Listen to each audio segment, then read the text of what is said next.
Nós damos graças a Deus pelo privilégio desta manhã. Agradecemos ao Senhor, a cada um dos irmãos, dos amigos, aqueles que nos visitam. Nosso desejo é que Deus abençoe ricamente a todos nós que estamos aqui.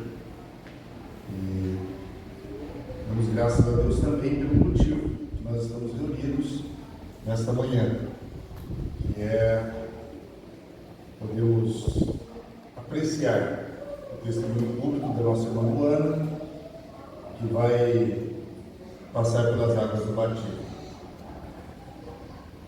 Nós temos estudado desde ontem o tema A Volta do Senhor. Então, como hoje nós temos muitos que nos visitam, talvez o tema não seja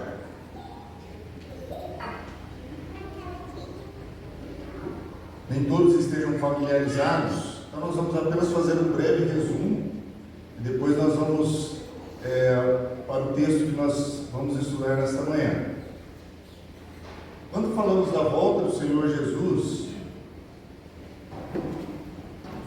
nós entendemos que ela se divide em pelo menos duas etapas.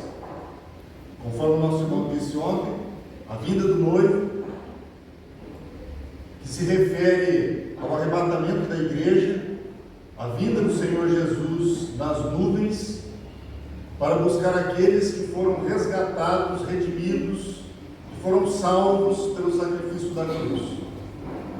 Então, apenas aqueles que creram no Senhor Jesus Cristo vão participar deste evento. Apenas aqueles que foram salvos pela graça de Deus, que creram no Senhor Jesus Cristo como Salvador, serão arrebatados pelo Senhor Jesus Cristo neste dia bendito, neste momento glorioso, que Ele virá nas nuvens para buscar a sua igreja. A segunda etapa da vinda do Senhor é o retorno do Rei. Nós dizemos o retorno porque Ele já veio, primeira vez, Ele nasceu na linhagem real, Ele tinha todos os atributos ou como o rei de Israel. Porém, como fazia-se necessário concluir o plano da redenção, então nessa primeira vinda do Senhor Jesus, Ele morreu na cruz pelos nossos pecados, justamente para formar aqui no mundo um povo completamente diferente. Também, conforme o nosso irmão disse ontem, um povo formado tanto de judeus quanto de gentios, e este povo é a igreja. Na vinda do rei, ou no retorno do rei, o Senhor Jesus Cristo pisará novamente nesta terra. Os exércitos do mundo se levantarão contra ele, e ele vai destruir todos os seus inimigos, e estabelecer o seu reino aqui neste mundo. Primeiro o seu reino milenário, depois o seu reino eterno. Então este é um resumo da vida do Senhor. Nesta manhã eu gostaria de explorar com os irmãos e amigos o seguinte tema: a igreja que vai ser arrebatada pelo Senhor Jesus Cristo. Debaixo desse tema nós não iremos tratar ou pensar da igreja como sendo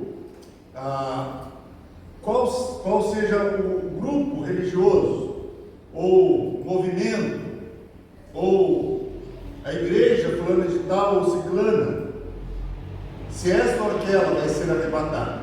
Não é essa a intenção, porque a igreja é a igreja. Os movimentos que nós temos aí, essas várias denominações, dentro de cada uma delas, nós estamos certos de que existem homens e mulheres que foram salvos pelo Senhor Jesus e fazem parte da verdadeira igreja, que é composta por aqueles que creram no Senhor Jesus Cristo e são salvos e que vão ser arrebatados pelo Senhor Jesus.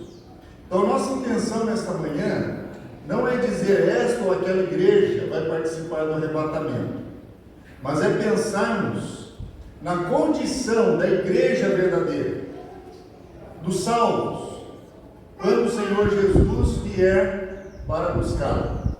Como estará essa igreja? Como será o seu perfil? E é isso que nós vamos pensar por um breve momento nesta manhã. Para isso eu convido os irmãos e amigos para nós lermos nas Escrituras, no livro de Apocalipse, o capítulo número 3.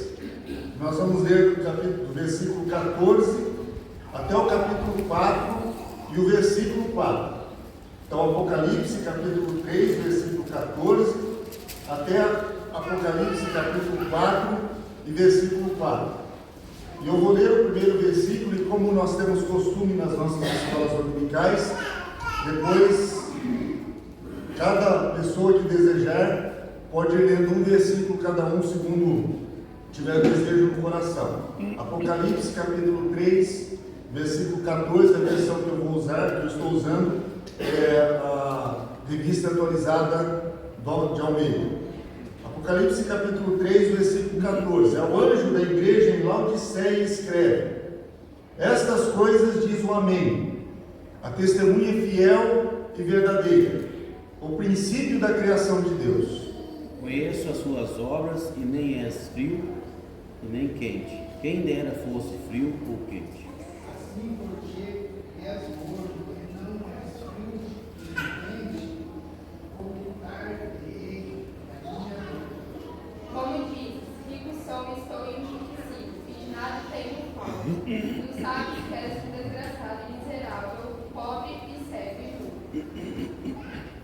Conselho que você compre de mim ouro refinado pelo fogo, para que você seja de fato rico. Compre vestes brancas para se vestir, a fim de que a vergonha de sua nudez não fique evidente, e colírio para ungir os olhos, a fim de que fosse. Eu arrependo desse filho, e quando amo, você foi zeloso e arrepende-te. Eis que estou à porta e bato. Se alguém ouvir a minha voz e abrir a porta, entrarei em sua casa e cearei com ele e ele comigo. Ao vencedor direi, sentar comigo ao meu trono, assim como também eu venci. Eu me sentei com meu Pai no meu trono, no seu trono. Quem tem ouvido, ouça o que diz a Deus. Depois dessas coisas olhei, e eis, não somente uma porta aberta no céu, como também a primeira voz que eu ouvi, como de trombeta ao falar comigo, dizendo: sobe para aqui e te mostrarei o que deve acontecer depois dessas coisas. Nós foi arrebatado